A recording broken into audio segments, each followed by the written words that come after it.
Hi, I'm Clarence Coo, and I'm the playwright of Chapters of a Floating Life. Two couples who live in New York City in the late 1940s. Both couples, each one is a husband and a wife, are both from China, but the difference between the two couples is that one of them is working class and they own a Chinese restaurant in Chinatown, and the other couple are academics who come from a more literary background, and they live in a nicer neighborhood, but they have fallen on hard times. And the story is about what happens when the two women in the two couples have a chance meeting and fall in love with each other. So this play is actually a very, very loose adaptation of a book that I had read in when I was studying abroad in China.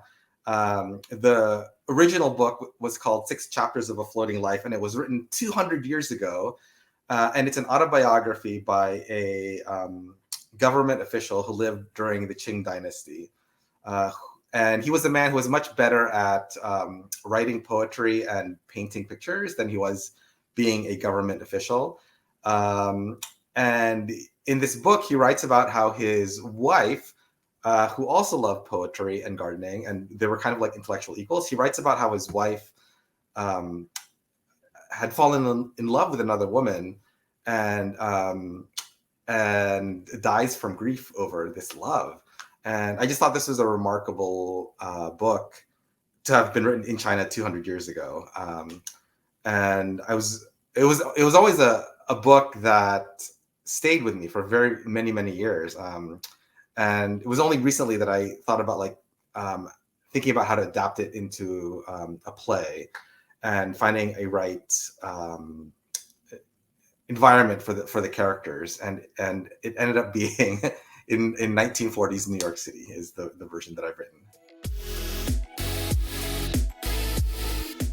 A sense of being surprised about what Chinese culture can contain, because when I was studying Chinese in Beijing, I had always thought of ancient Chinese literature as being very focused on things like government and history and philosophy, but to have this story which was about love, which was about very romantic feelings for a partner, especially for a partner for whom you've realized has fallen in love with someone else.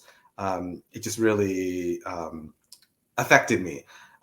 So what I hope that audiences get from the play is a different view of Chinese culture that they might have not had, which is one that is much more romantic, more sentimental, and more dreamy.